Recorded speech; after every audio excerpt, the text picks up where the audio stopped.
Hebrews because they're strangers. They were strangers. They were once strangers, but God acknowledged them. God acknowledged them as strangers and promised them a land and promised them a place. And so they took that title of foreigner, they took that title of stranger, and they used it, and it became a title of honor for them. And you see it even over into the New Testament, even though at this point they are in the land, they're settled in the land, they have possession of the land, they have for many, many years, though there were times when they faced many troubles there in the times of Christ, in the early days of the New Testament, they were in possession of the land. So Philippians chapter 3 and verse 5. Philippians chapter 3 and verse 5. Circumcised the 8th day of the stock of Israel, of the tribe of Benjamin, and Hebrew of the Hebrews. Paul says, I'm as Hebrew as I can be. And they took that title because that Hebrew took them back to who? The first Hebrew, the first stranger, which was Abraham, or Abram. You say you have Abraham as your father. Remember? That was their claim. We have Abraham as our father. We have this promise of God. We have this promise of possession of this land. And Paul calls himself a Hebrew of the Hebrews. In other words, I'm as Abrahamic as you can get. I'm as pure as you can be when it comes to being a son of Abraham. And that's what the title came to be recognized as the sons of Abraham. So you have this Hebrews comes into the New Testament. That term Hebrew comes to be known as, it's a title of honor, but it's a title that reflects their descendant from Abraham. But at the same time, it is their adherence to the law of Moses as well. Remember, they were Hebrews in Egypt. And so you have those two things. You have their descendant from Abraham, and you have their connection to the law, and that's what that Hebrew did for them.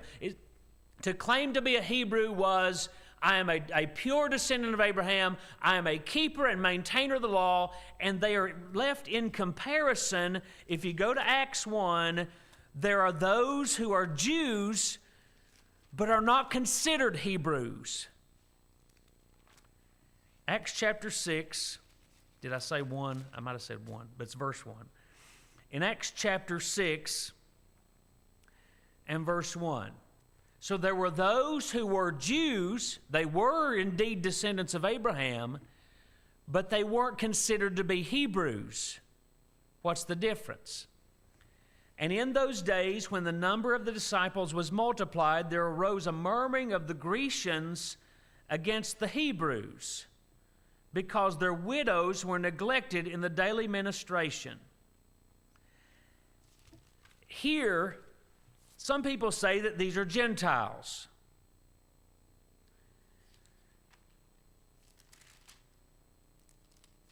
The gospel has yet to be preached to the Gentiles. At this point in church history, in Acts chapter 6, the entirety of the church were Jews. At this point, Paul hasn't been saved. Stephen has not yet been martyred. Peter has not yet gone to Cornelius and seen that vision that the gospel is supposed to go to the Gentiles. In Acts chapter 6, in this point in church history, only Jews were in the church. The only saved people in the church at Jerusalem were Jews, but part of them were Hebrews and part of them were Grecians. Now, what's the difference? Those Hebrews were those who were saved out of this idea that we are the children of Abraham, we adhere to the law of Moses, we are pure, we are clean in our religious, what am I trying to say? Like our religious ancestry and our physical ancestry. But the Grecians were those who had been heavily influenced, and sometimes you may call them, they may be called Hellenists, because they were heavily influenced by Greek culture and Greek practice and the way they dressed and all these things, they were Grecians. They were Jewish by their heritage. They were Jews, but they'd become part of Greek society. The thinking, the artistry, the way they dressed, the way they clothed themselves, all those things, they were Grecian by appearance and by society, by societal standards. They were Greek. On one hand, you had these strict Jews who were going to the temple. They were offering sacrifices, and then they get saved. That's like Peter and those men. But on the other hand, you had those who lived. Maybe they didn't live nearby. Maybe they lived far off. Maybe they only visited the temple a few times, really. And they went through the ritual, but they didn't dress the same. They didn't look the same. And so there was this animosity going on between them in the church, between the Grecians and the Hebrews, because the widows, these Grecian widows, were being neglected, and they were tending only to those who were like themselves. Boy, that doesn't happen in churches, does it? How we only care for those who look and act like us. That was happening from the very beginning. Well, they look different, they dress different, they eat different things, they smell different. They wear different jewelries and different clothes, and so they're treated different. And so that was the call. Because of that difference, and here's something that has just right off the bat that's going to help us. Because of those differences, they appointed men, they appointed deacons to oversee this ministration or this distribution of help and supplying the needs of these widows, was to be overseen by these men, these particular men. And they chose Stephen and Philip and Prochorus and Nicanor and Timon and Parmenas and Nicholas, a proselyte of Antioch.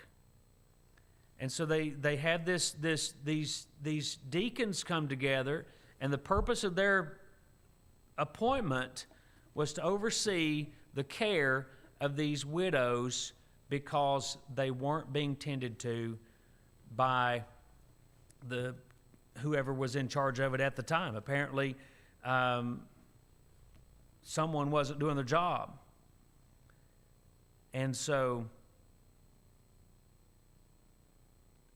at this point, again, in Acts chapter 6, there were no Gentiles in the church. So the Grecians of Acts chapter 6 aren't Gentiles, and they aren't Jews and Gentiles.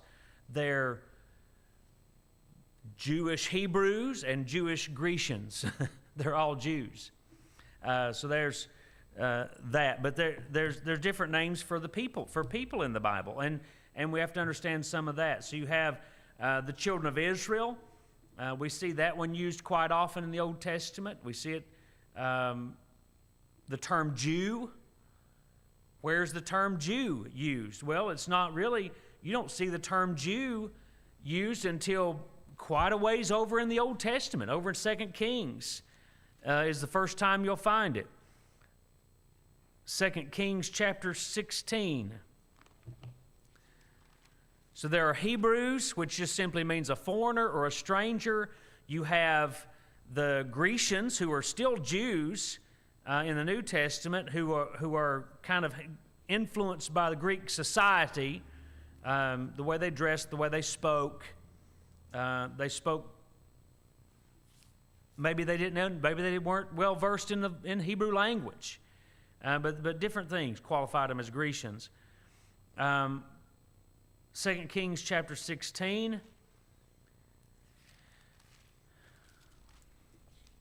And you get to verse number 6. At that time, Rezin, king of Syria, recovered Elath to Syria and drave the Jews from Elath, and the Syrians came to Elath and dwelt there unto this day. So here you have the term Jew being used. And it is basically those living in Judah. It was when the term was first applied, and then later it just comes to be applied to every Israelite everywhere after the captivity. Judah was the last of the divided kingdom to go into captivity, and that's they were called Jews, and that term just comes to be the term used from that point on, and it's still used today concerning that certain ethnic group. But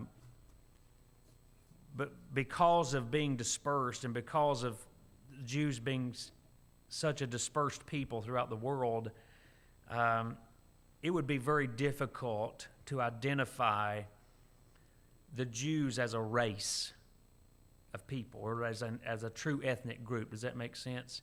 It'd be difficult to say. It's kind of like Elizabeth Warren's Indian. There's a lot. What percentage of Jew would one have to be considered a Jew? You see where that problem comes up? These terms are sometimes used interchangeably. Children of Israel, Hebrews, Jew, even Grecians are Jews, but there's different names that you'll come across in the Bible, and they all basically mean the same thing. Whether it's Hebrew or Jew or children of Israel, it's talking about the same group of people. Whether it's Canaan, land of promise, land of Israel, it's talking about the same land. So that's where we'll start. And then again, you have that image there in front of you. That land is it has a lot of variety. The climate is very variable because you come from Joppa down near the coast. It's about average temperature of about 67 degrees. You come up to Jerusalem. It stays pretty mild at about 63 degrees average temperature. And then you go down into the bottom of the valley, the Jordan Valley, temperatures get up into 110 or so degrees. But there are places where you'll see snow. Sometimes there's some snowfall in Jerusalem in the wintertime, certainly up on Mount Hermon. And you can read, there's several places in the Bible speaks about the snows and things. And so it's a lot of variety. And you think about where we live, we're blessed with a lot of variety in temperature and weather and things like that. Israel's very similar. You think about here, I've just wrote down some numbers. Bristol's at about 1,600 feet. But then you drive just a little ways up the road to Mount Rogers and you're at 5,000 feet. And so not a lot of difference. It's very similar in ways. It's pretty similar to where we are here. Maybe even a little bit more variable than we have. But, it is a land of a great variety. You've got the sea on the west, the Mediterranean, and there's, moisture and things are provided from the Mediterranean for rain and crops and those type of things that's what makes part of what makes it such a fruitful land. But then on the other side you have the Arabian desert just to the south, and boy, it's dry and nothing, but it's there's a lot of variety, and when you look at how people traveled and understand what made Israel so important in the ancient world, a lot of it because of its location. It was a prime location, and it still is today. And I would say not quite as much today because we travel. You can travel by air now, and by air and bus and cars and things like that. But for traveling on foot with animals, the land of Israel was a very important area. And just and one more thing, just for size comparison, and that is, when we think about the land of Israel, it's not a very big place. It's similar all said and done, it's about half the size of West Virginia. And you could fit the land of Israel, the entire land of what we would call the land of Israel, the biblical land of Israel, would all fit inside West Virginia and only take about half. So it's not a big place. Not a big place. Matter of fact, most places aren't very big in our thinking, compared to our thinking. You know, Russia has a lot of land, China has a lot of land, India's a pretty good sized place. But when you start thinking about countries of the world, most of them don't even compare to the United States in size. You look at Europe, you can, and that's one thing people don't understand about Europe is people in America, a lot of people in America, they'll travel to Europe and they'll say, man, why don't we have buses and trains that run all over the country? Because in Europe, you can travel through like 5 countries in a few hours. You could take a train from Eastern Europe and ride the train to the other end of Europe in a matter of probably about 8 or 10 hours. I'm just guessing because I have rode a train over there, but I would almost say 12 hours probably at the most. You could travel across the whole country, across the whole continent, across multiple countries. We drive across states in 12 hours. You understand the difference? And so in our thinking, most of the world is pretty small.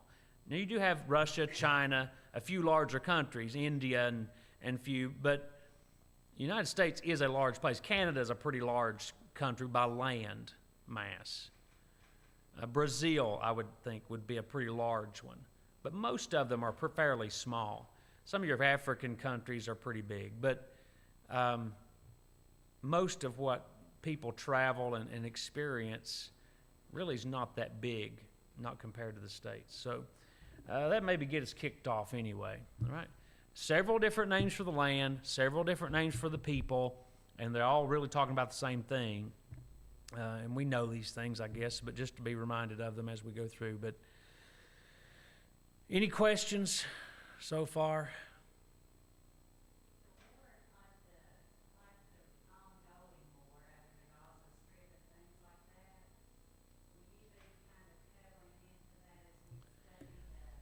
Yeah, we'll see exactly what that is, I think, as we go along. Because what we're going to do is go through, we're starting to get through the Old Testament, kind of the Old Testament geography, because it's always changing. You always have new kingdoms rising up. You know, you have Assyria is in basically ruling the known world, then they fall to Babylon, and then they, you know, and so you have, it's always kind of changing. Then Rome comes onto the scene, and that comes into the New Testament. So we'll see. Yeah, it'll be several.